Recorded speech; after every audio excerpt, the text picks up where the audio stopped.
Gunung Raung selalu memiliki daya tarik tersendiri bagi para pendaki.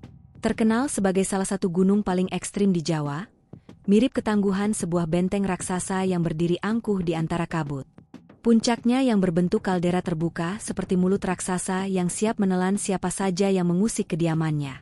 Namun, di balik pesonanya yang memukau, Gunung Raung menyimpan banyak kisah tentang pendaki yang hilang tanpa kabar. Kisah-kisah itu tak pernah benar-benar muncul ke permukaan, terselip rapi di balik alasan demi kenyamanan wisata. Hanya suara gunung itulah yang benar-benar tahu apa yang terjadi pada mereka yang tersesat. Pada awal bulan Juli itu, 3 pendaki muda, Raffi, Dewi, dan Rio, berencana untuk mendaki Gunung Raung melalui jalur yang baru direkomendasikan sebuah komunitas pendaki lokal. Jalur itu dikatakan lebih cepat menuju puncak dan belum terlalu ramai. Sangat ideal untuk konten yang sedang mereka produksi untuk kanal petualangan mereka di media sosial. Raffi adalah yang paling berpengalaman di antara mereka. Ia sudah pernah menaklukkan beberapa gunung besar di Indonesia, termasuk Semeru dan Rinjani. Keahliannya dalam navigasi membuat teman-temannya selalu merasa aman meski melewati medan berbahaya. Di usianya yang baru menginjak 25 tahun, Raffi sudah seperti mentor bagi banyak pendaki muda. Seusai kuliah, ia memilih bekerja sebagai videografer alam bebas, mengabadikan keindahan puncak-puncak Nusantara. Dewi, 23 tahun, pendaki pemula dengan semangat berapi-api. Ia bekerja sebagai barista, dan baru 2 kali mendaki gunung sebelumnya. Namun, kecintaannya pada alam membuat ia tak ragu menerima ajakan Raffi begitu mendengar kata Raung. Baginya, ini adalah kesempatan untuk membuktikan kemampuan diri, sekaligus mencari ketenangan dari rutinitas kota yang melelahkan. Sementara itu, Rio adalah teman masa kecil Raffi. Ia bukan pendaki profesional, tetapi ia memiliki kemampuan dokumentasi yang baik. Ia yang mengatur kamera, logistik rekaman, dan narasi untuk video perjalanan mereka. Meski kadang ceroboh dan panikan, ia selalu mampu mencairkan suasana dengan candaannya. Mereka bertiga berkumpul pagi itu di sebuah warung dekat base camp. Udara dingin menyelimuti, kabut tipis bergelantungan di antara pohon-pohon. Di warung itu, mereka melihat pamflet wisata Gunung Raung terpajang rapi, menampilkan pemandangan puncak yang menakjubkan, dengan tagline besar, Gunung Raung, aman untuk semua pendaki. Raffi membelalakan mata kecil. Tagline yang agak terlalu meyakinkan, gumamnya sambil menyeringai kecil. Seorang bapak tua dari sudut warung terdengar menghembus napas berat. Tatapannya samar menatap ketiganya.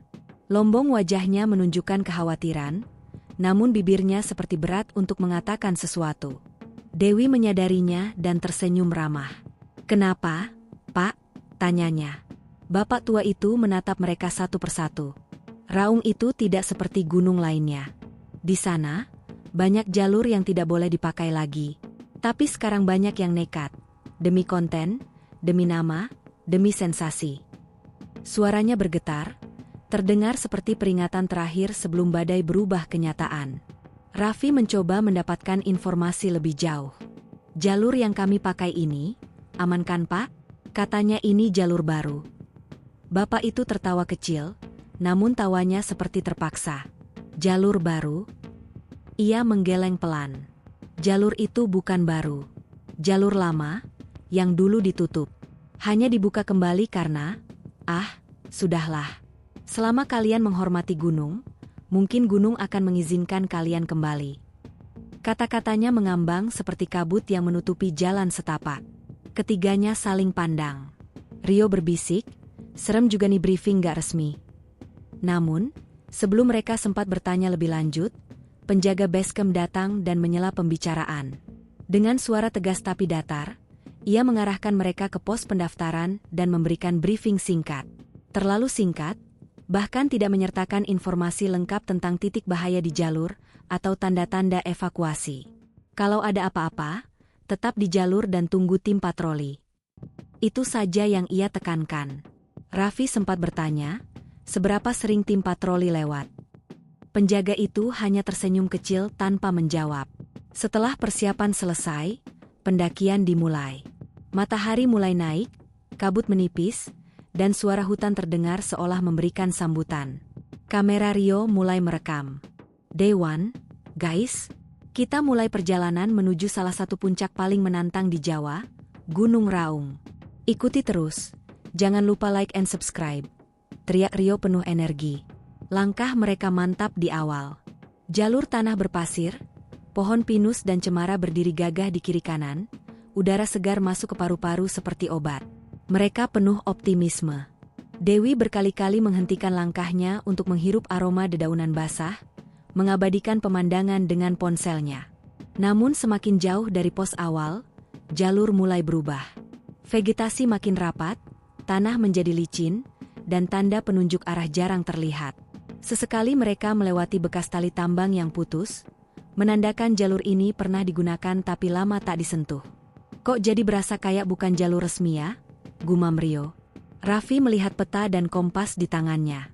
Masih aman. Ini memang jalur alternatif. Cuma, iya sih, kenapa nggak ada marka baru? Dewi sempat ingin kembali meminta penjelasan lebih detail di base camp, namun Raffi meyakinkan bahwa semua masih dalam batas aman. Mereka melanjutkan perjalanan. Beberapa jam kemudian, mereka tiba di sebuah area yang aneh. Pohon-pohon besar tumbuh lebih rapat, membuat sinar matahari sulit menembus ke tanah. Suasana mendadak hening. Tidak ada suara burung, tidak ada serangga. Seolah mereka memasuki tempat yang ingin dilupakan dunia. Angin berhembus pelan, membawa aroma lembab yang menusuk hidung. Akar-akar pohon melilit tanah seperti tangan yang mencoba meraih sesuatu dari bawah. Raffi merasakan sedikit ketidaknyamanan merayap di dadanya, tapi ia tidak ingin terlihat khawatir di depan Dewi dan Rio. Di saat mereka hendak beristirahat, tiba-tiba dari arah belakang terdengar suara gesekan, seperti langkah seseorang yang terburu-buru namun berusaha tidak ketahuan. Mereka bertiga serentak menoleh. Tidak ada siapa-siapa. Pasti cuma suara ranting jatuh, kata Dewi mencoba menenangkan diri. Namun Rio menelan ludah, matanya memandang ke gelapnya hutan. Kenapa rasanya kayak ada yang ngikutin dari tadi? Raffi memasang wajah tegar, meski bulu kuduknya ikut merinding. Fokus ke jalur. Kita harus sampai pos bayangan sebelum malam. Langkah mereka kembali berlanjut, tapi kali ini tanpa obrolan. Hanya suara napas dan langkah kaki yang terdengar di tengah hening yang menekan. Matahari mulai turun, warna jingga langit memudar menjadi biru gelap. Di kejauhan, kabut menyelimuti jalur bak tirai yang siap menutup seluruh pandangan. Hutan menjadi labirin tanpa arah. Dan entah kapan tepatnya, mereka baru menyadari sesuatu yang mengerikan. Tidak ada lagi jejak jalur yang jelas. Raffi menatap sekeliling. Kompas di tangan stabil, tapi peta sudah tidak masuk akal lagi dengan kondisi yang dilihatnya. Seakan jalur yang tertera di peta adalah kebohongan belaka. Rio menahan napas. Vi, kita kemana sekarang? Raffi tidak langsung menjawab. Ia mengedarkan pandangan, mencoba mengingat setiap tanda pohon yang mereka lalui. Tapi semuanya tampak sama. Dewi memeluk lengannya sendiri karena dingin sekaligus gelisah. Jangan bilang kita tersesat. Raffi menatap kedua temannya dengan wajah yang ia paksa tenang. Kita masih bisa menemukan jalur. Kita hanya... Angin tiba-tiba bertiup kencang, membawa suara samar, seperti orang yang memanggil dari kejauhan. Malam pertama di Gunung Raung bukanlah malam yang diharapkan Raffi, Dewi, dan Rio. Mereka memutuskan berhenti di sebuah area datar yang cukup luas untuk mendirikan tenda. Cahaya headlamp menjadi satu-satunya penerang di tengah kehampaan hutan.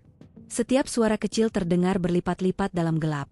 Ranting patah, daun terinjak, napas mereka sendiri. Seolah hutan memperbesar segala hal untuk menunjukkan bahwa mereka adalah orang asing di wilayahnya. Raffi berusaha tetap profesional. Ia membantu Rio yang masih kaku memasang pasak tenda di tanah yang keras. Sementara Dewi mengumpulkan ranting untuk menghangatkan tubuh. Meski api unggun dilarang di jalur pendakian, malam itu mereka memutuskan agar sedikit api tak akan menjadi masalah besar. Dingin menusuk tulang, dan kabut semakin tebal. Saat semuanya seolah mulai tertata, Rio berpura-pura bercanda untuk menghapus ketegangan. Gue yakin suara tadi cuma marmut nyasar. Marmut kan suka ketawa? Hehehe. Tak ada yang tertawa. Bahkan Rio sendiri hanya memaksakan senyum. Tenda akhirnya berdiri. Mereka makan ringan, roti gandum dan minuman hangat. Dewi mencoba membuka percakapan lain. Besok kita bangun pagi ya. Nggak seru kalau hari pertama udah nyasar begini. Raffi mengangguk. Kita masih bisa kembali ke jalur utama. Aku yakin tadi kita cuma belok sedikit terlalu ke kanan. Begitu matahari naik, semua akan lebih jelas. Namun, ia sendiri tak benar-benar yakin. Peta yang ia pegang terlihat tak lagi cocok dengan kenyataan.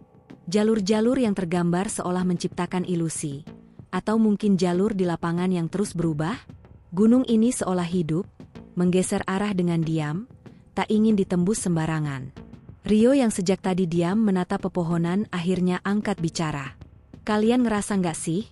Dari tadi kayak ada yang memperhatikan kita. Kalimat itu membuat suasana kembali mencekam. Dewi menelan ludah. Ia mencoba mengalihkan pandangan ke langit, tapi yang dilihatnya hanya kabut gelap menggantung. Udah, jangan mikir yang aneh-aneh, ucap Raffi dengan nada setenang mungkin. Kita capek. Besok kita fokus cari jalur. Akhirnya mereka masuk ke dalam tenda. Rio di tengah, dua lainnya di samping kanan dan kiri. Lampu dimatikan. Gelap total. Hanya beberapa menit setelah mata mereka mulai terpejam, suara itu muncul lagi. Seperti tawa samar, tapi lebih lirih, lebih dekat. Rio membuka mata lebar-lebar. Napasnya membeku.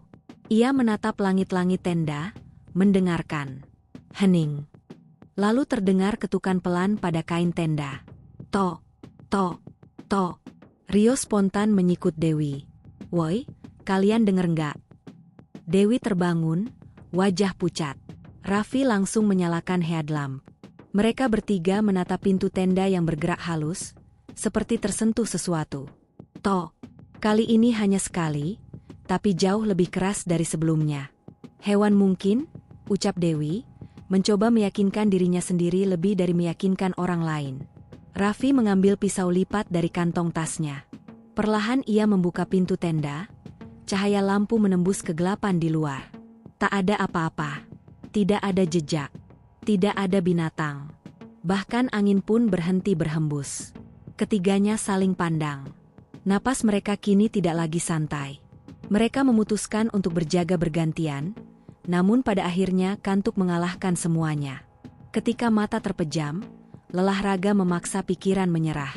Dan malam itu berlalu tanpa kejadian lain, atau setidaknya tanpa satu pun dari mereka yang menyadarinya. Pagi datang dengan suhu yang menggigit. Udara masih terasa lembab, menandakan kabut belum benar-benar pergi. Burung-burung mulai berkicau seakan malam sebelumnya hanyalah mimpi buruk yang sengaja dilupakan alam saat matahari terbit. Raffi keluar dari tenda lebih dulu. Ia meregangkan tubuh, mencoba melihat medan sekitar. Tapi pandangan hanya menabrak kabut tebal. Meski sinar matahari menembus pucuk pohon, cahaya itu tak cukup kuat untuk membersihkan tirai putih yang menyelubungi jalur. Dewi keluar menyusul, menggosok tangan karena dingin. Kayaknya Raung gak niat banget yang ngasih kita pemandangan cantik hari ini. Raffi mencoba tersenyum, tapi pikirannya sibuk mengatur arah. Ia mengalungkan kompas dan mengamati lingkungan sekitar. Rio keluar paling akhir, berjalan terpincang sedikit seolah kakinya berat. Ia menguap besar, lalu memeriksa kamera. Gue ngecek footage semalam, katanya pelan. Raffi menoleh. Kenapa? Rio menelan ludah, mencoba merangkai kata. Ada suara, dan bayangan lewat di belakang tenda. Apa? Dewi langsung mendekat. Rio mempercepat langkah, mengambil kamera dan memundurkan video. Suaranya bergetar saat ia menunjukkan hasil rekaman. Nih. Di layar kecil kamera itu, terlihat rekaman tenda bagian belakang dengan cahaya infrared. Pada menit tertentu, garis hitam seperti bayangan manusia bergerak cepat dari kiri ke kanan. Tidak jelas, tapi bentuknya mirip sosok berdiri tegak. Suaranya, tawa lirih yang tadi malam mereka dengar. Samar, tapi nyata. Jantung Dewi serasa berhenti sesaat. Raffi memejamkan mata, mencoba mencerna dengan rasional, namun tubuhnya ikut merinding. Ini mungkin pantulan dedaunan, atau hewan. Raffi mencoba menenangkan. Tapi kenapa bentuknya kayak orang? Suara Dewi pecah. Rio menatap keduanya dengan wajah yang tak bisa ia sembunyikan ketakutannya. Vi, gue serius. Gue rasa ada orang lain di sini, ucapnya pelan. Kita harus cepat cari jalur keluar. Raffi mengangguk cepat. Ia merapikan perlengkapan, bertekad menemukan jalan setidaknya kembali ke titik awal pendakian. Namun begitu mereka mulai melangkah, kengerian baru muncul. Pada salah satu akar pohon besar, terdapat tali rafia usang yang terikat. Raffi menyentuhnya. Dingin, lembab, terlihat sudah lama berada di sana. Dewi melihat lebih dekat dan menemukan sobekan kain jaket tersangkut di ranting. Warnanya kusam, lama, tapi jelas bukan milik siapapun dari mereka. Rio memungut kain itu dengan ragu. Ini kayak kain jaket pendaki. Raffi merenung, mencoba menyusun potongan rasa takut menjadi keputusan yang logis. Apakah jalur ini pernah menjadi tempat kecelakaan pendaki lain? Apakah itu alasan jalur ini ditutup dulu? Tiba-tiba, suara keras terdengar dari belakang mereka. Ceraa! Seperti batang pohon patah. Atau, seperti sesuatu yang besar sedang menginjak tanah. Raffi menoleh cepat. Jalan. Tanpa komando kedua lainnya langsung mengikuti. Mereka berlari menembus kabut yang seolah makin menebal, seperti tirai yang menutup jalan, menyembunyikan apapun yang mengejar dari belakang. Langkah kaki mereka beradu dengan tanah basah. Ranting-ranting menampar kaki dan wajah. Nafas mulai tersengal. Namun suara di belakang semakin jelas, tidak lagi samar. Langkah, berat, teratur. Mengikuti. Ada yang ngikutin kita. Rio berteriak. Raffi berhenti sejenak dan menengok ke belakang, menyalakan headlamp meski hari sudah terang. Tidak ada apa-apa. Tapi suara langkah itu berhenti bersamaan dengan langkah mereka. Hutan kembali hening. Hening yang tidak normal. Vi, Dewi memanggil lirih.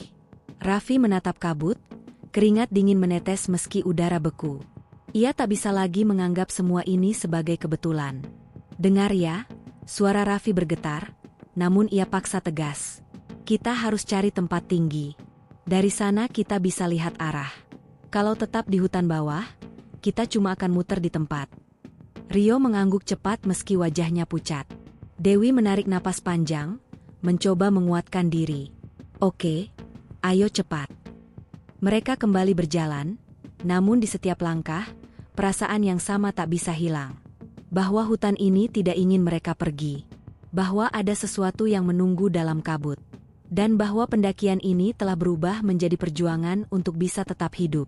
Meski orientasi baru saja dimulai. Kabut belum juga hilang ketika mereka mendaki menuju kemiringan yang lebih tinggi. Tanah basah membuat pijakan licin. Sesekali Dewi harus berpegangan pada akar-akar pohon yang mencuat seperti jemari raksasa yang mencengkeram bumi. Setiap langkah terasa seperti melawan kekuatan tak terlihat yang berusaha menahan mereka. Raffi terus memantau kompas di tangannya. Jarumnya berputar lambat, kemudian berhenti, lalu kembali berputar searah jarum jam. Ia menahan napas, kompas yang tak stabil bisa berarti mereka berada di zona dengan medan magnet tak normal, atau entah apa yang mempengaruhi alat itu. Vi, panggil Dewi pelan. Kompasnya kenapa? Raffi hanya menggeleng. Mungkin karena medan.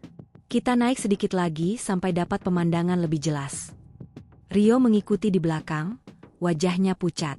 Kakinya masih terasa sakit akibat terjatuh sebelumnya. Namun ia tahu berhenti bukan pilihan. Ia menyalakan kamera lagi, bukan untuk konten, tapi untuk bukti nyata apa yang sebenarnya mereka alami. Setiap detik terasa berharga untuk didokumentasikan. Jika suatu saat mereka tidak kembali, setidaknya ada jejak yang ditinggalkan. Hutan mulai berubah. Semakin naik, pohon-pohon besar berganti menjadi tanaman lebih rendah. Semak berduri dan batang-batang kecil yang rapat seperti lorong sempit. Tapi kabut justru lebih pekat, tidak memberi celah bagi mata untuk melihat jauh. Kalau sudah sampai lebih tinggi, harusnya kabut berkurang. Gumam Rio, mencoba optimis. Namun semakin mereka naik, semakin gelap suasana terasa. Tanah menanjak tajam, memaksa mereka berpegangan pada apapun yang bisa dijangkau. Nafas berat berpadu rasa panik yang berusaha disingkirkan. Akhirnya mereka tiba di sebuah batu besar yang menjulang miring seperti tembok alam. Dari situ, mereka bisa sedikit melihat celah pandang ke bawah. Namun, pemandangan itu malah membuat mereka lebih ngeri. Tidak ada jalur. Tidak ada tanda pendakian resmi. Bukan hutan yang mereka lalui tadi, seperti dunia yang berbeda.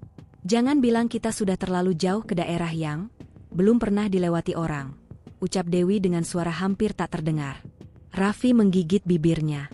Perutnya terasa mulas oleh kecemasan yang sulit ia akui secara verbal. Kita harus turun sedikit, kembali cari percabangan jalur, katanya akhirnya. Rio terdengar lega mendengar keputusan itu. Namun satu hal masih mengganjal. Bagaimana jika sesuatu yang mengikuti mereka ada di bawah? Mereka menuruni batu itu perlahan. Saat kaki menjejak tanah, angin sepoi tiba-tiba berhenti. Hening menyelimuti kembali. Raffi melanjutkan langkah, menandai beberapa pohon dengan pisau lipat sebagai penanda agar tidak kembali berputar dalam lingkaran yang sama. Namun ketika mereka menoleh setelah berjalan 5 menit, tanda yang dibuat Raffi hilang. Tidak ada goresan di batang pohon. Tidak ada sobekan kain. Tidak ada jejak apapun. Seakan hutan menelan tanda itu. Rio mundur 1 langkah. Vi, lo yakin tadi nandain pohon ini? Raffi terdiam.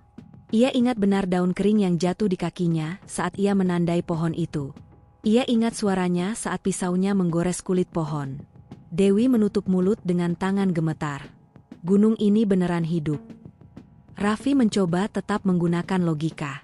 Mungkin kita salah pohon. Namun dalam hatinya ia tahu, sesuatu tidak wajar. Untuk pertama kalinya, ia benar-benar merasakan takut. Sudah terlalu jauh untuk kembali ke kenyamanan kota. Dan semakin dalam mereka masuk ke wilayah ini, semakin kecil kemungkinan seseorang tahu keberadaan mereka yang sebenarnya. Menjelang siang, kabut mulai menipis. Mereka menemukan aliran air kecil, sangat penting untuk mengisi ulang botol minum. Dewi mengambil air dan meminumnya langsung. Rasanya dingin dan menyegarkan, seperti harapan kecil di tengah ketidakpastian. Raffi mengambil waktu sejenak untuk memastikan peta. Ia kembali mengamati sekeliling. Kali ini ia menemukan sesuatu yang dapat menjadi titik penting. Rambu kayu tua dengan tulisan hampir hilang. Ia membersihkan bagian atasnya yang berlumut dan akhirnya bisa membaca samar tulisan itu. Jalur evakuasi ditutup. Raffi menatap lama kata-kata itu. Kata ditutup menimbulkan banyak pertanyaan dalam benaknya. Jika ditutup, berarti pasti ada alasan. Dan alasannya tidak terlihat baik. Harusnya kita nggak di sini, ucapnya dengan nada lirih. Rio mendekat ikut membaca. Kalau jalur evakuasi aja ditutup, berarti jalur ini benar-benar nggak boleh dilewati. Dewi mulai panik. Matanya berkaca-kaca. Vi, kenapa nggak balik aja ke tempat kita mulai tadi pagi? Masih belum jauh banget. Raffi ingin menjawab iya. Namun tepat saat ia hendak mengangguk, terdengar suara serak dari arah pepohonan. Jangan ke belakang. Ketiganya membeku. Suara itu seperti suara manusia. Namun terdengar terdistorsi, berat dan penuh gesekan. Siapa itu? Rio berteriak, memaksa suaranya keluar. Tak ada jawaban. Hutan tetap diam. Namun kemudian suara itu terdengar lagi, lebih dekat. Seolah berada hanya beberapa meter dari mereka. Jangan kembali. Dewi menjerit kecil. Air matanya menetes tanpa ia sadari. Raffi refleks mengambil pisau lipat dengan tangan gemetar. Rio menyorot kamera ke arah suara, lensa bergetar oleh kepanikan. Bayangan samar bergerak di antara pepohonan. Terlalu cepat untuk dilihat jelas, namun cukup nyata untuk membuat jantung serasa berhenti. Bayangan itu menjauhi jalur evakuasi dan mengarah lebih dalam ke hutan. Dan kemudian, menghilang. Keheningan kembali merajai hutan.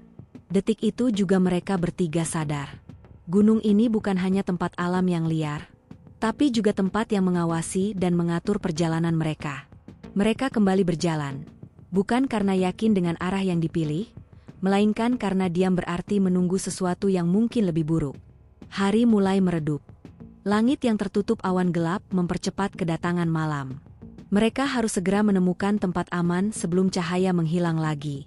Namun, sebelum mereka sempat menemukan lokasi yang tepat, Rio tersandung sesuatu. Ia terjatuh, kamera hampir saja terlepas dari tangannya. Awe, ia meringis sambil memegang kaki. Raffi dan Dewi membantu mengangkatnya. Tapi saat mereka melihat apa yang membuat Rio tersandung, mereka terdiam.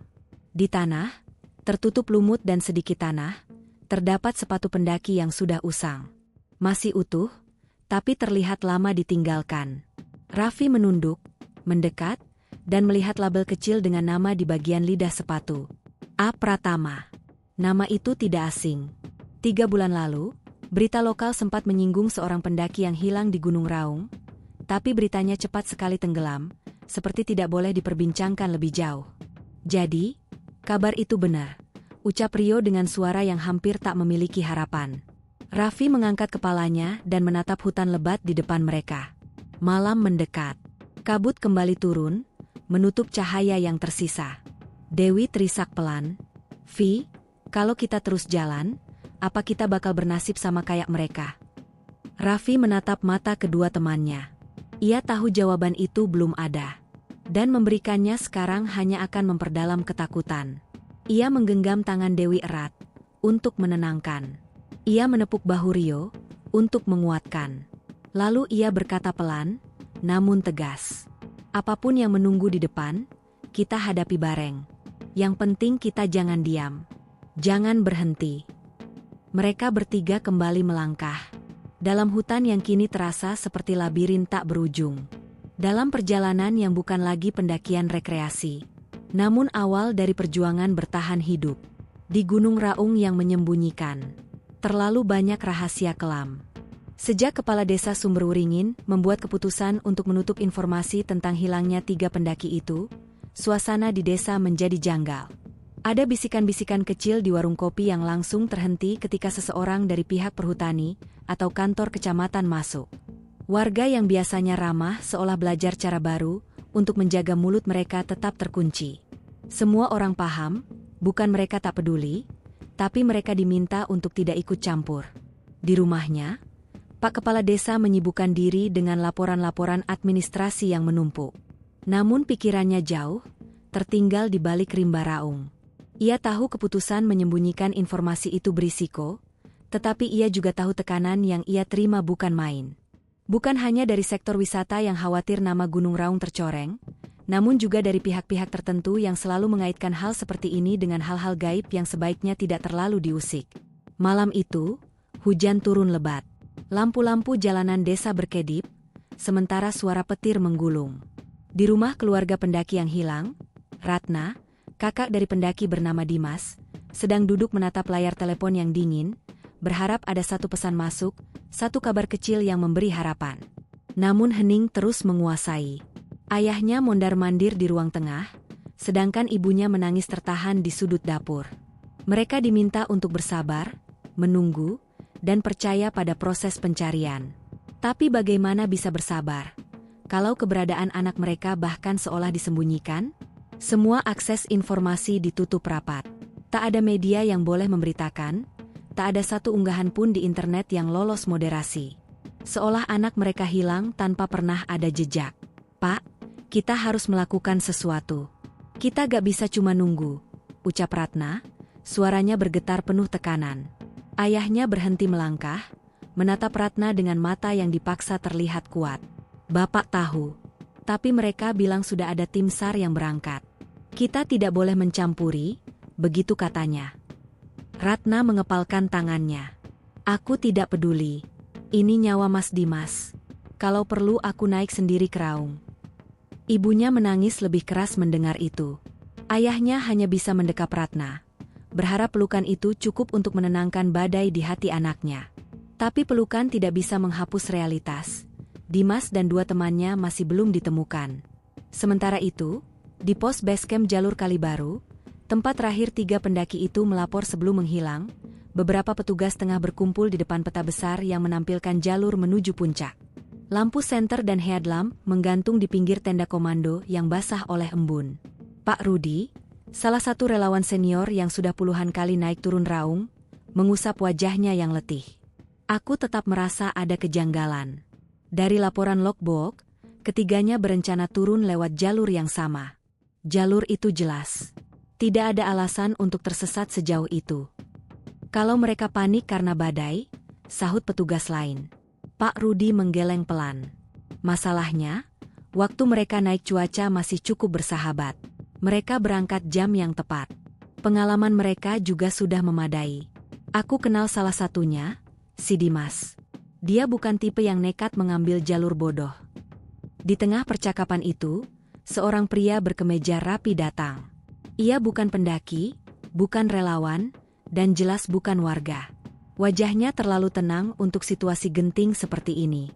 "Saya dari pihak Balai Besar," katanya sambil memperlihatkan identitas. "Instruksi terbaru, pencarian akan tetap dilakukan tapi informasi tidak boleh keluar ke media. Kita jaga reputasi Raung." Pak Rudi menatapnya tajam. "Dengan hormat, Pak, yang kita cari itu manusia, bukan citra gunung." Pria itu membalas tatapan Rudi tanpa goyah. Kalau publik panik, pendakian akan ditutup. Banyak mata pencaharian warga hilang. Kita melakukan ini untuk kebaikan bersama. Alasan yang terdengar manis namun terasa pahit. Rudi ingin membantah lagi, namun ia memilih diam. Ia tahu melawan kebijakan seperti ini sama saja menabrak tembok yang tidak akan runtuh. Di tempat lain, tepat di dalam hutan raung yang gelap dan lembab, 3 pendaki itu berada dalam keadaan sangat berbeda dari apa yang dibicarakan di luar sana.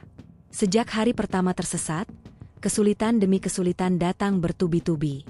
Jalur yang seharusnya membawa mereka pulang malah menyesatkan. Kompas tidak lagi dapat dipercaya. GPS kehilangan sinyal. Mereka mencoba mengikuti aliran sungai, tapi aliran itu justru mengarah ke dalam hutan yang semakin pekat. Pada hari-hari awal, mereka masih bercanda untuk menyemangati satu sama lain. Namun memasuki hari ke-7, canda berubah jadi keluhan, keluhan berubah jadi kemarahan, dan kemarahan berubah menjadi ketakutan yang menjerat. "Kenapa kita kembali ke pohon ini lagi?" teriak Arga, suara panik menyusup di sela napas singkatnya. Niko, yang mencoba tetap tenang, menoleh gelisah. Aku juga gak tahu. Kita sudah jalan lurus dari tadi. Ini pasti bukan jalan yang sama." Dimas duduk di tanah, tangannya menekan lutut yang terluka. "Gunung ini seperti nggak mau kita keluar. Bukan hanya rasa tersesat yang menghantui, tapi juga rasa seperti ada yang mengawasi." Suara ranting patah yang muncul tiba-tiba. Bisikan angin yang seolah mengandung kata-kata. Bayangan hitam yang bergerak cepat di sudut pandang mereka lalu menghilang. Mereka bukan hanya berjuang melawan alam. Mereka melawan sesuatu yang tidak terlihat. Di desa, hari berganti hari. Lebih dari seminggu berlalu. Ratna kembali ke kantor desa, memaksa meminta kabar, namun ia selalu pulang dengan tangan kosong. Pihak desa terus mencoba menenangkan, mengatakan segala usaha sedang dilakukan. Tapi Ratna tahu, sebagian besar itu hanya kata-kata kosong. Di sisi lain, para pendaki di hutan mulai kehilangan tenaga. Persediaan makanan tinggal serpihan terakhir.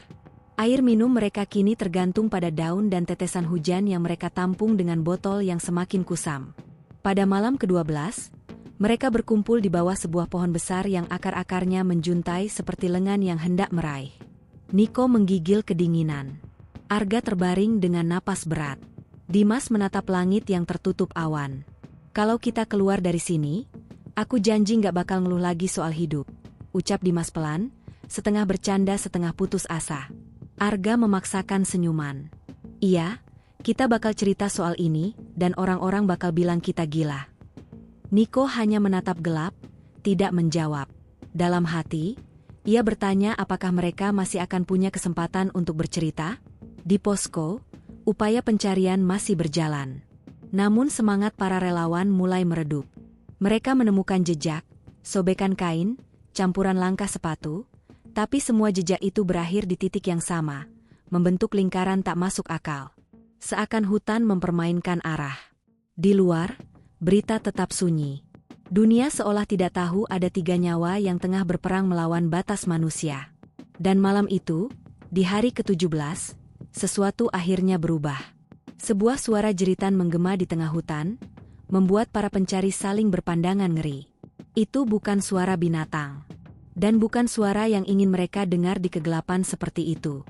Jeritan itu menggema dari sisi barat hutan. Suara yang tidak jelas bentuknya, bukan manusia yang memanggil dengan kata, tetapi jelas berasal dari tenggorokan makhluk yang terluka atau ketakutan. Para pencari saling berpandangan, tubuh mereka menegang seolah di dalam suara itu ada ancaman yang tidak bisa dijelaskan. Pak Rudi mengangkat tangannya memberi kode. Semua pasang kepala. Kita cek arah suara. Tapi hati-hati, jangan ada yang berjalan sendirian. Mereka mulai melangkah, menembus semak basah yang memukul wajah dan kaki. Setiap ranting yang patah terdengar terlalu keras. Setiap hembusan angin terasa seperti bisikan yang sengaja mendekati telinga. Gelap semakin menelan dunia, karena kabut jatuh dari pepohonan bagai tirai. Di tengah langkah-langkah gugup itu, salah satu relawan, Farid, berhenti tiba-tiba. Rudi, lihat. Cahaya senter mereka menangkap sesuatu di tanah. Sepotong kain yang tersangkut di paku pohon yang menonjol dari batang. Bukan kain anyaman alam, tapi potongan jaket lapangan berwarna merah pudar. Pak Rudi meraihnya. Ini warna jaket Niko. Mereka tak membuang waktu. Semua ikut memperlebar pencarian ke arah lebih dalam. Semakin jauh mereka melangkah, semakin kuat ketegangan menekan dada masing-masing. Bukan hanya karena mereka berharap menemukan seseorang, hidup atau tidak. Tapi karena hutan raung pada malam hari terasa terlalu hidup. Terlalu sadar akan kedatangan mereka. Di sisi lain, ketiga pendaki itu sedang berada dalam kondisi paling buruk sejak mereka hilang. Arga hampir tidak bisa berjalan lagi, karena kakinya luka parah terkena bebatuan tajam 2 hari sebelumnya. Niko menopang tubuh Arga di pundaknya, membuat langkah mereka semakin berat dan lambat. Dimas berjalan di depan, berusaha tetap fokus pada arah yang menurutnya benar. Meski ia sendiri sudah kehilangan kepercayaan pada kata, benar. Hutan seakan berubah setiap mereka berjalan. Pohon-pohon besar dengan akar raksasa itu seperti berpindah tempat, membuat jalur lurus berubah menjadi lingkaran. Langit yang seharusnya menjadi petunjuk, selalu tertutup kabut tebal. Kita harus istirahat dulu. Niko terengah, memapah Arga ke sebuah batu besar. Arga menggigit bibirnya untuk menahan rasa sakit. Kaki gue, udah gak sanggup. Dimas menengok ke arah gelap. Jantungnya berdegup tak beraturan. Ia lebih memilih terus berjalan daripada berhenti. Berhenti berarti memberi waktu pada ketakutan untuk tumbuh.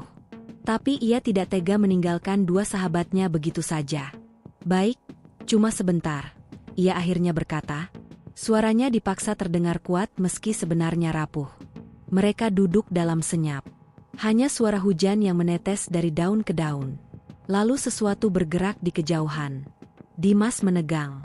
Ada yang lihat itu? Bisiknya. Niko memutar kepala cepat. Apa? Ada yang lewat?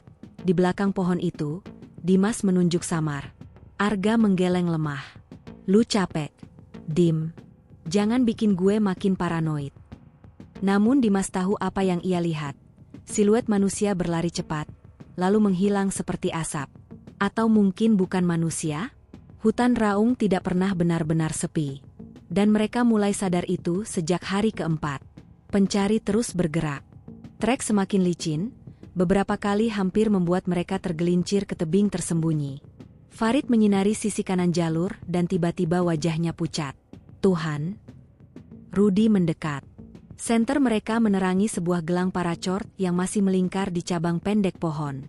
Mereka mengenal gelang itu. Itu milik Arga, gelang yang selalu ia pamerkan sebagai gelang keberuntungan. Namun bukan gelangnya yang membuat bulu kuduk mereka berdiri. Di bawah gelang itu, tanah basah membentuk jejak tumit menyeret. Tanda seseorang dipaksa berjalan atau tidak sanggup melangkah normal.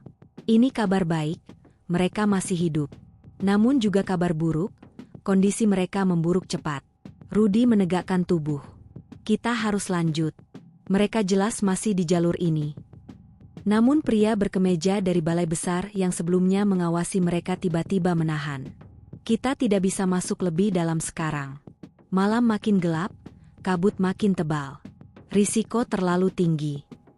Rudi mendesis. Kalau kita berhenti sekarang, mereka mungkin mati. Kalau kita nekat lanjut, yang mati bisa jadi justru kita semua. Dan kita tidak bisa menambah korban lagi, sahut pria itu dingin. Amarah dan logika bertabrakan. Rudi ingin meninju wajahnya. Tapi ia harus mengakui, pria itu tidak sepenuhnya salah.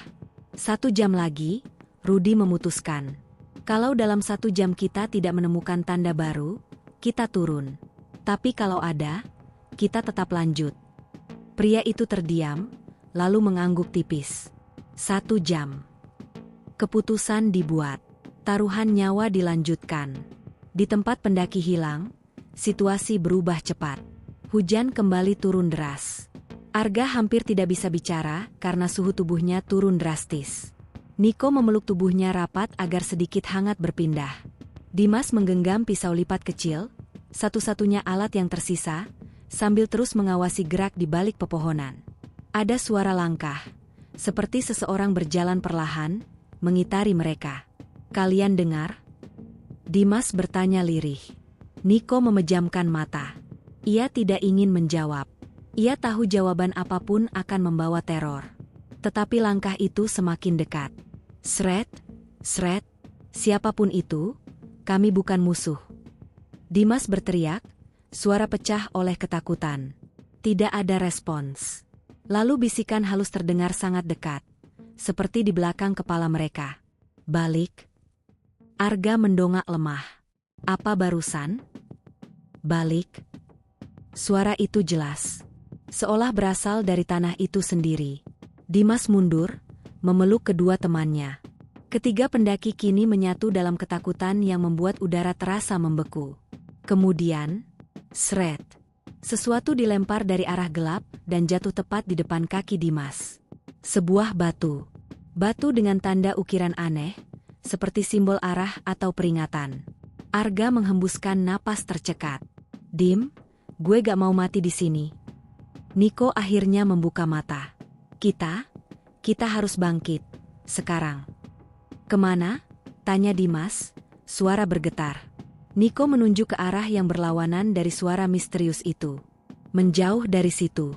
Kita cari tempat lebih tinggi buat sinyal. Atau apapun." Mereka kembali berjalan. Walaupun kaki mereka gemetar.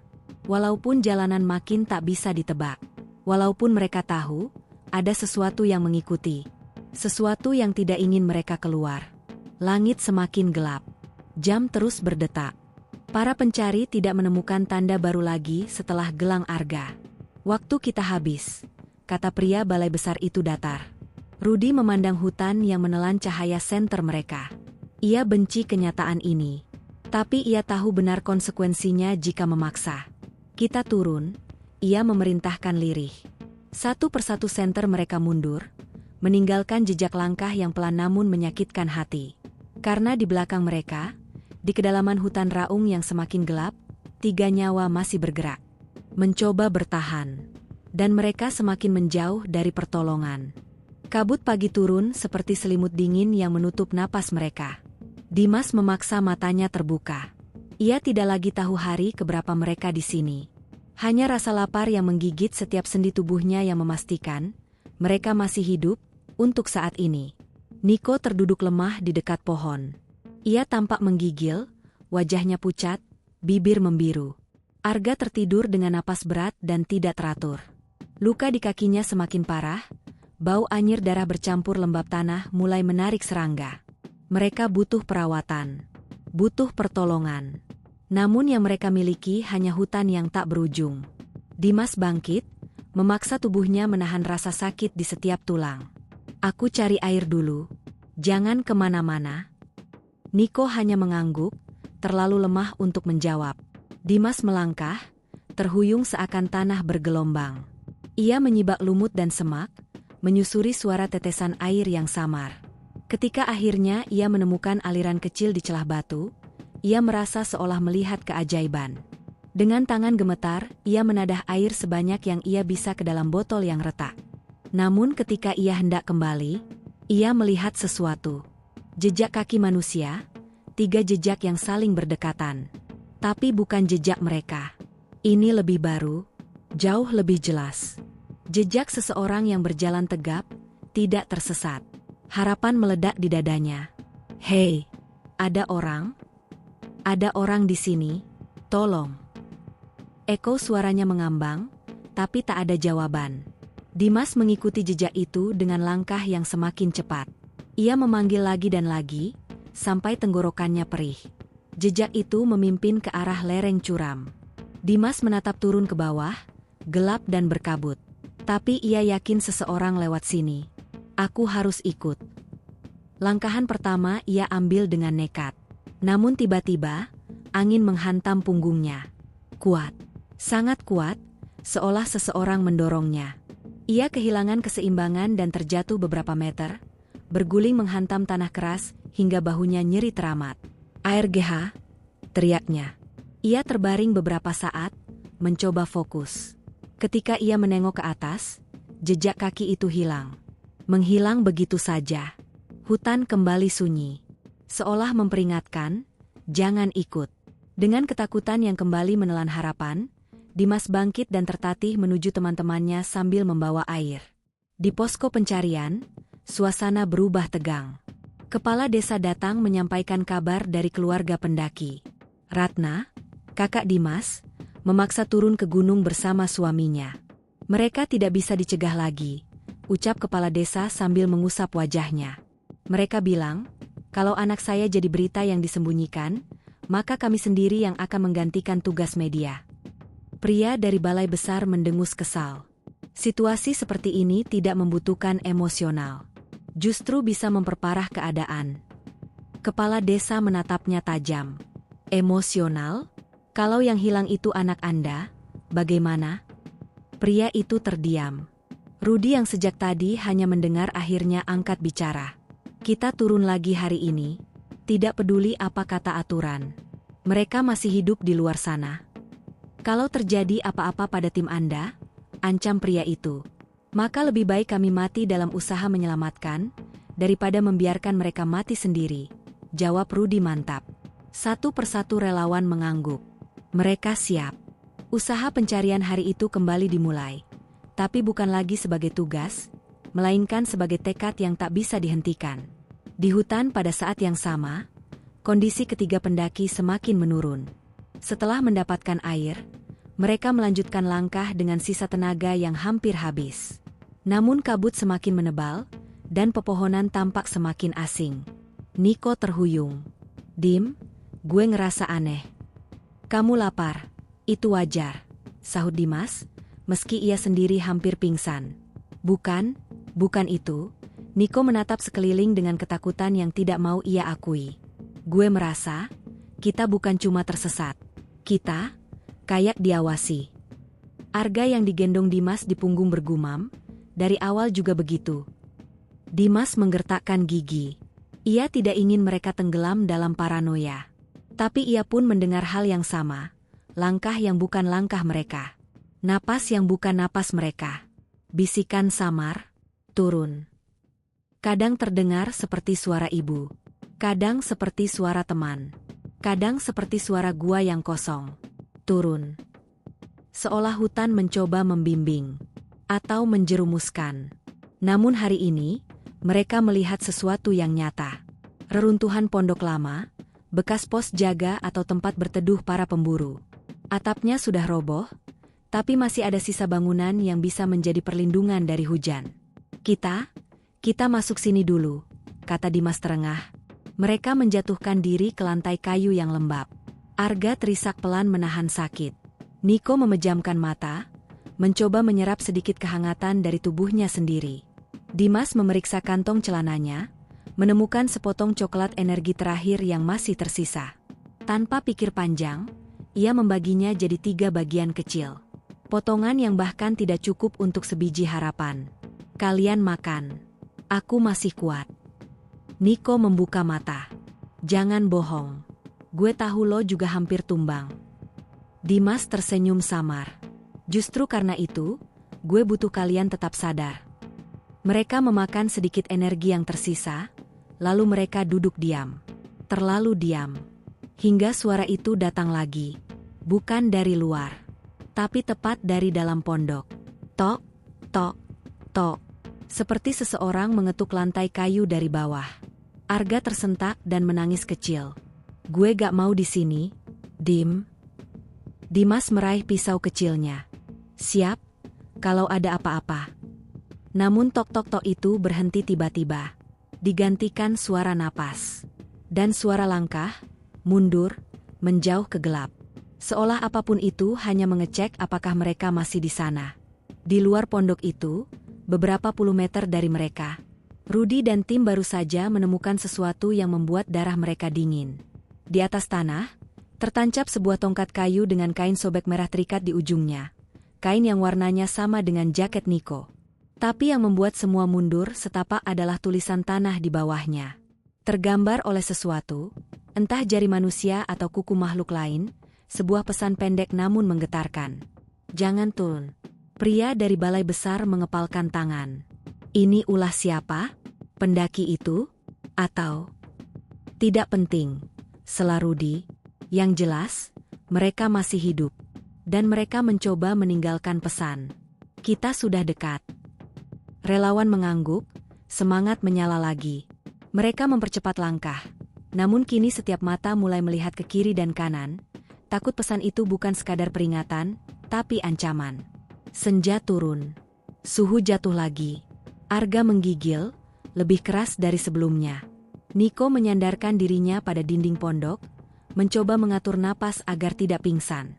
Dimas duduk di pintu, berjaga. Ia menatap kabut yang meliuk seperti makhluk besar. Sesekali ia melihat siluet orang berjalan, namun ketika ia fokus, siluet itu hilang. Ia mulai kehilangan batas antara kenyataan dan ilusi. Matanya berat. Namun ia tidak boleh tertidur. Arga akhirnya tak lagi mampu menahan tangis. Dim, kalau gue gak selamat, bilang sama ibu gue sayang sama dia. Dimas tak kuasa merespons. Ia menatap sahabatnya itu, wajah pucat, tubuh kurus tinggal tulang, tetapi masih berusaha bercanda di sela ketakutannya. Gak ada yang mati di sini, katanya pelan. Kita pulang bareng. Namun kedua temannya tahu, itu janji yang bahkan Dimas tidak lagi percaya sepenuhnya. Di luar pondok, suara langkah itu kembali muncul. Sret, sret, semakin dekat, semakin jelas. Dimas menggenggam pisau, terus mengarahkan pandangan pada pintu. Siap, gumamnya. Sebuah bayangan berhenti tepat di pintu. Hening panjang mencengkeram. Lalu, bayangan itu menyeret sesuatu ke arah mereka dan menjatuhkannya di ambang pintu. Dimas menelan ludah. Ia mendekat pelan. Yang dijatuhkan itu adalah kompas. Kompas mereka yang hilang sejak hari pertama. Arah jarum kompas itu berputar-putar liar, tak mau berhenti. Mereka saling menatap. Harapan dan teror kini menjadi satu. Entah ini pertanda bahwa jalan pulang semakin dekat, atau pertanda bahwa Raung belum ingin melepaskan mereka. Hujan deras turun tanpa henti dalam 2 hari terakhir. Air merembes masuk ke dalam tenda yang sudah mulai robek di beberapa bagian. Setiap malam menjadi lebih dingin, lebih gelap, lebih mematikan. Perbekalan sudah menipis drastis. Baru hari ke-10 dari 17 hari panjang yang belum mereka tahu ujungnya. Adit menghitung sisa makanan dengan tangan gemetar. Sisa mie tinggal 3 bungkus. Coklat habis. Air kita juga tinggal 1 botol setengah. Gumamnya lirih. Nino menatap kosong keluar tenda yang dipenuhi kabut. Kita nggak akan cukup kalau tetap diam di sini. Sementara itu, Farhan hanya diam. Tatapannya kosong seakan pikirannya terlepas dari tubuhnya. Wajahnya pucat, kantung matanya hitam, dan ia sering berbicara sendiri. Kadang ia mengatakan hal-hal yang membuat bulu kuduk meremang. Ada jalur di belakang pohon. Mereka bilang ikut saja, bisiknya suatu malam. Adit mencoba menyadarkannya. Hah? Mereka siapa? Han? Farhan menatapnya dengan ekspresi datar. Pendaki lain? Atau penjaga? Aku nggak tahu, tapi mereka nunjukin jalan pulang. Setiap kali Farhan bicara seperti itu, Nino merapatkan jaketnya erat-erat. Ia paling takut dengan hal-hal yang tak bisa dijelaskan logika. Kita jangan dengerin kata-kata aneh begitu, Dit. Farhan lagi stres. Tapi dalam hatinya, ia juga dilanda keraguan. Kalau benar ada yang mengawasi mereka, konflik batin memuncak. Pada pagi hari ke-11, Nino memutuskan untuk mendaki bukit kecil di dekat perkemahan demi mencari sinyal. Kalau kita nggak bisa kirim lokasi, kita mati di sini, tegasnya. Adit ingin ikut, Tapi ia juga khawatir meninggalkan Farhan sendiri dalam kondisi seperti itu. Kita harus tetap bareng-bareng. Kita harus cari pertolongan. Kalau kita cerai-berai, kita makin bahaya. Kita bisa mati kalau terus nunggu. Debat itu terjadi dengan nada suara yang semakin tinggi. Mereka saling menuding, ketakutan berubah menjadi kemarahan. Ego, kelelahan, dan rasa putus asa membuat keduanya melupakan tujuan awal. Bertahan bersama. Pada akhirnya mereka sepakat. Tanda panah kanan tebal 2 Adit menjaga Farhan. Tanda panah kanan tebal 2 Nino mencari sinyal. Ketika Nino berjalan menjauh membawa ponsel yang mati total, Adit sempat merasa ada yang salah. Nino, panggilnya. Nino menoleh lelah. Apa?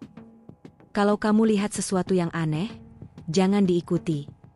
Nino mengangguk tanpa kata dan terus berjalan. Gunung mempermainkan arah. Nino terus mendaki dalam kabut. Setiap beberapa langkah, ia menandai pohon dengan benda tajam. Ia sadar Gunung Raung terkenal akan fenomena jalan berputar, bahkan pendaki profesional bisa salah arah di sini. Tapi semakin ia berjalan, semakin aneh semuanya. Pohon yang ia tandai muncul lagi di hadapannya. Dan lagi. Dan lagi. Seolah ia berjalan dalam satu lingkaran tak berujung. Nafasnya memburu. Sial, ini nggak mungkin, teriaknya penuh frustasi. Hutan terasa semakin sunyi dan luas, seperti menutup dirinya dari dunia luar. Farhan menghilang. Sementara itu di tenda, Farhan terus gelisah. Ia membuka tas Adit, mencari sesuatu sambil bergumam tidak jelas. Mendadak ia bangkit, meraih tas karirnya, lalu melangkah keluar. Apa yang kamu lakukan? Seru Adit, bergegas mengejar. Farhan menatap hutan dalam, senyumnya sangat asing. Sudah ada yang mau jemput kita. Kamu tinggal ikut, tapi kamu terlalu takut untuk percaya. Suara rintik hujan dan desir angin seketika terdengar jauh di telinga Adit. Farhan, jangan masuk ke situ. Kita harus tetap di sini. Aku sudah dipanggil sejak hari pertama. Dengan langkah mantap, Farhan memasuki lebatnya hutan, menuju arah yang bahkan bukan jalur pendakian. Dalam hitungan detik, kabut menelannya. Adit panik. Ia ingin mengejar, tapi ia teringat pesan Nino, jangan ceroboh.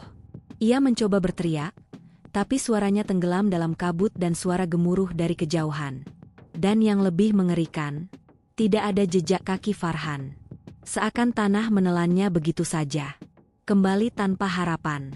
Menjelang senja, Nino kembali dengan wajah hampa. Aku beneran muter-muter. Dit? Sial, Farhan hilang. Nino membeku. Apa maksud lo, hilang? Dia, katanya ada yang manggil. Terus masuk ke hutan. Nino memegang rambutnya kuat-kuat, hampir mencabutnya. Kenapa lo nggak tahan dia? Kenapa kita biarin dia sendirian? Adit terpaku. Tidak ada jawaban yang masuk akal. Mereka saling menyalahkan. Mata berair, napas sesak, hati dihantui rasa bersalah. Dalam gelapnya malam itu, suara-suara dari hutan terdengar. Seakan seseorang memanggil nama mereka satu persatu. Kadang seperti suara Farhan. Kadang seperti perempuan. Kadang seperti rintihan. Adit dan Nino menutup telinga, tapi suara itu seolah muncul dari dalam kepala mereka sendiri. Hujan yang tak henti-henti membuat tubuh Adit dan Nino menggigil setiap malam. Tenda kini tak lebih dari kain basah yang menempel di tubuh. Mereka mencoba bertahan di dekat api kecil yang selalu mati sebelum subuh karena kayu yang lembab. Adit, kalau sampai hari ke-17 nggak ada yang datang, kita gimana? Adit diam. Ia bahkan tak punya tenaga untuk menjawab. Ia tahu, mereka mungkin sudah tidak dicari lagi. Ada sesuatu yang mengawasi. Setiap malam, suara langkah itu kembali terdengar. Pelan, teratur, mengitari tenda. Adit memegang pisau kecil sambil merapatkan tubuhnya pada lutut. Nino memejamkan mata, pura-pura tidur, tapi napasnya terlalu cepat untuk dibilang tenang. Kadang terdengar suara ranting patah. Kadang seperti cakaran di tanah. Tapi yang paling menakutkan, kadang terdengar suara Farhan tertawa kecil. Malam hari ke-13, mereka mendengar suara itu semakin dekat. Aduh, Dingin banget, Dit. Adit dan Nino saling menatap pucat. Itu suara Farhan. Tapi nada bicaranya seperti mengejek, bergetar tidak wajar. Nino menahan napas, selama mungkin. Jika itu benar Farhan, kenapa tubuhnya tidak kembali? Dan jika bukan Farhan, apa yang sedang meniru suaranya? Jejak yang tidak wajar. Pagi hari, sesuatu lebih mengerikan menunggu mereka. Di depan tenda, ada jejak kaki. Satu pasang. Menuju tenda. Namun tidak ada jejak keluar. Seolah apapun itu, menghilang tepat di depan tenda mereka. Adit muntah karena ketakutan dan lapar bercampur jadi satu. Nino berkali-kali membaca doa saking tak tahu lagi harus berharap pada apa. Harapan palsu. Di hari ke-14, mereka mendengar suara samar dari kejauhan. Hoi! Ada orang di sana? Mereka spontan berlari mengikuti arah suara itu. Menerobos semak, menabrak akar-akar, tubuh mereka berkali-kali tersungkur. Air mata bercampur air hujan. Adit berteriak sekuat tenaga. Kami di sini. Tolong. Suara itu terdengar lagi. Lebih dekat. Lebih jelas. Namun, ketika mereka tiba di sebuah titik tanah lapang, sunyi. Tidak ada siapapun. Dan suara itu kembali. Dari arah berlawanan. Seakan suara itu mempermainkan mereka. Nino mulai menangis sambil memukul tanah. Kenapa gunung ini ngerjain kita? Apa salah kita? Adit hanya bisa terdiam. Ia menatap pepohonan yang berdiri tegak, seolah menutup jalan pulang. Gunung menagih korban. Menjelang malam hari ke-15, kabut turun begitu tebal. Nino terbangun karena mendengar suara something yang menyeret. Sesuatu seperti kaki yang diseret. Berat, lambat. Semakin mendekat ke tenda. Adit bangun dan mencengkram pisau kecilnya. Tangan mereka berdua gemetar tak terkendali. Bayangan muncul di balik kain tenda. Tubuh kurus, membungkuk, rambut kusut menutup wajah. Lengan panjangnya menempel tanah. Bergerak dengan sendi yang tak normal. Adit menahan teriakan. Sosok itu berhenti tepat di depan pintu tenda. Lalu berbicara dengan suara serak nyaris tak terdengar. Kenapa kalian meninggalkanku? Seketika darah mereka membeku. Itu suara Farhan. Namun bukan Farhan yang mereka kenal. Bayangan itu menjulur, tubuhnya semakin melengkung, seolah tulangnya sudah tidak utuh lagi. Nino hampir kehilangan kesadaran karena ketakutan. Adit menggigit bibirnya sampai berdarah, memaksa tubuhnya untuk tetap sadar. Dan saat itu juga, sosok itu tersenyum. Bukan senyum bahagia. Senyum seperti rahang yang dipaksa melebar. Senyum makhluk yang berhasil membuat mangsanya putus asa. Lalu ia menghilang dalam kabut. Seolah hanya datang untuk mengingatkan. Gunung belum puas. Masih ada 2 jiwa tersisa. Langit pagi hanya menyisakan warna abu keperakan. Hujan berhenti. Namun justru itu yang membuat atmosfer semakin menyeramkan. Terlalu sunyi, seolah semua makhluk menjauh dari tempat mereka berada. Adit terbangun karena tubuhnya menggigil kedinginan. Namun ia segera menyadari sesuatu yang membuat jantungnya seperti berhenti berdetak. Nino hilang. Tasnya masih ada. Jaketnya masih tergeletak. Tapi orangnya tidak di dalam tenda. Adit panik. Ia memanggil nama sahabatnya berkali-kali. Nino. Jawab gue, bro. Jangan bercanda. Nino. Tidak ada jawaban. Adit meraih pisau kecilnya, satu-satunya senjata. Ia memaksa kakinya yang lemas untuk berdiri. Ia mengikuti jejak langkah yang menuju ke dalam hutan. Jejak itu seperti ditarik paksa, menyeret sedikit tanah. Bukan berjalan. Seperti diseret seseorang. Semakin ia menyusuri jalur penuh kabut itu, udara makin berat untuk dihirup. Setiap langkah seperti menambah beban di pundaknya. Suara gemeretak ranting terdengar seperti bisikan keras di telinganya. Udah pulang aja, Dit. Satu lagi, cukup satu lagi. Adit mengguncang kepalanya, menepis suara itu.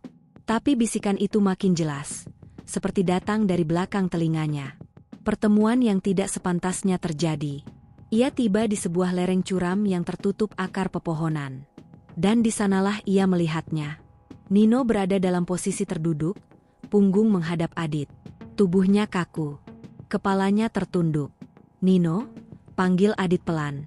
Tidak ada respons. Adit mendekat, lututnya goyah.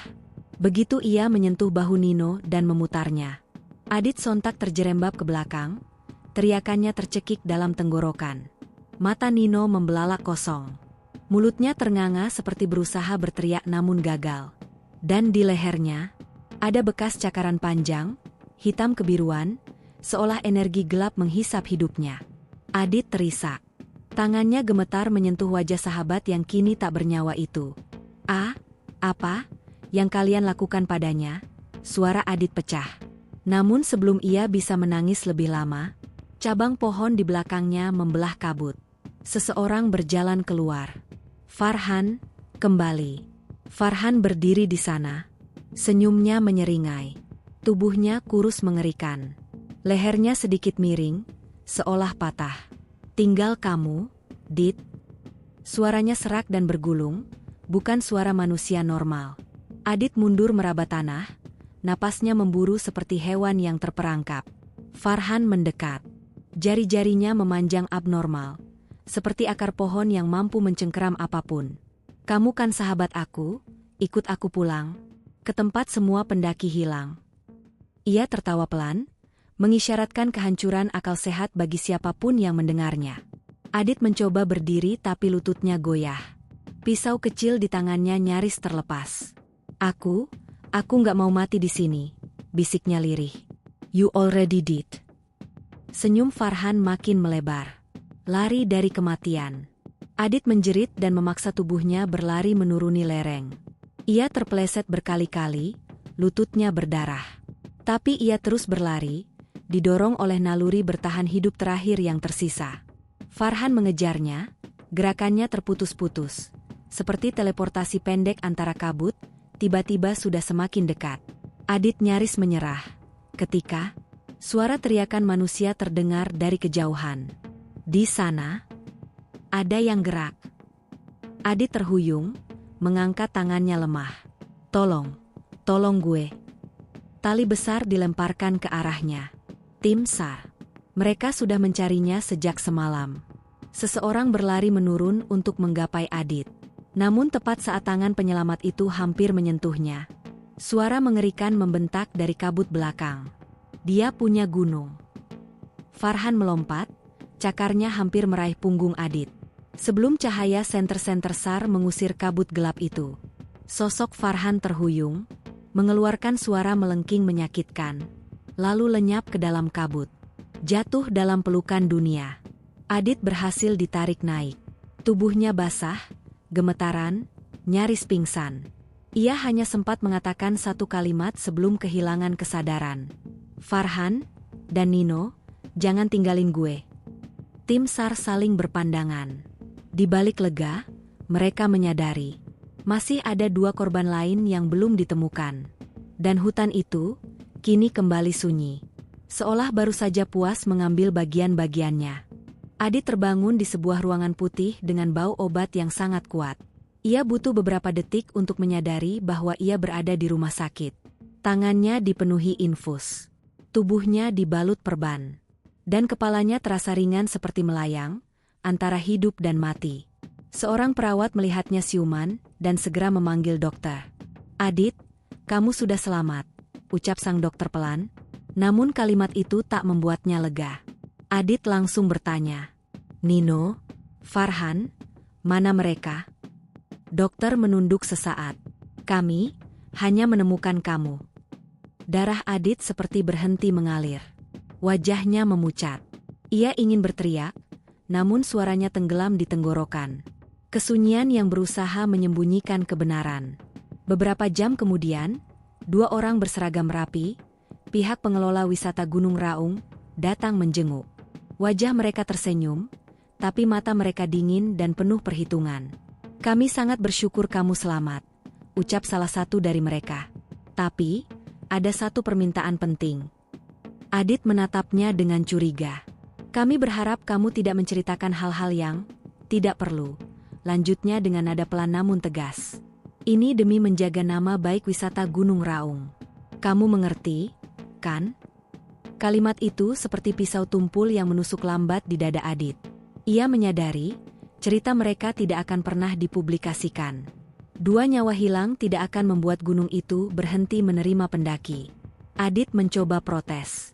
Ada sesuatu di sana. Farhan, dia. Stop. Suara lelaki itu memotong cepat. Kamu kelelahan. Stres. Kamu pasti salah lihat. Mereka meninggalkan Adit yang hanya bisa terdiam. Malam yang masih dibayangi gunung. Beberapa malam setelahnya, Adit sudah diperbolehkan pulang. Tapi tidur menjadi hal paling menakutkan. Setiap kali matanya tertutup, ia melihat Farhan berdiri di balik kabut. Dengan senyum itu, senyum yang salah. Senyum yang tidak lagi manusia. Dan ia mendengar suara itu lagi. Satu lagi, kamu belum pulang, Dit. Adit terbangun sambil menjerit, seluruh tubuhnya basah oleh keringat dingin. Ibunya memeluknya, menenangkan. Tolong, jangan biarkan aku tidur, pinta Adit sambil terisak. Namun semakin ia melawan rasa kantuk, semakin kuat suara itu memanggil. Perjalanan yang tidak pernah selesai. Suatu sore, ketika keluarga keluar membeli makan, Adit bangun dari tempat tidur dengan langkah gontai. Ia membuka pintu rumah, menatap ke kejauhan. Kabut tipis menyelimuti jalan. Dan dari ujung kabut itu, Farhan berdiri, diam, menunduk, kemudian mengangkat tangan perlahan, memberi isyarat memanggil. Adit tidak sadar saat kakinya mulai melangkah keluar. Pisau kecil di kamar, jejak Nino, jeritan malam, semua menghilang dari benaknya. Yang tersisa hanya satu kalimat bergema. Gunung belum selesai. Kabut menelan Adit sepenuhnya.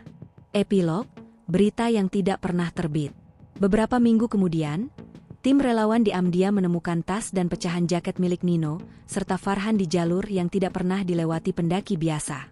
Tapi tak ada berita. Tak ada publikasi. Tak ada konferensi pers.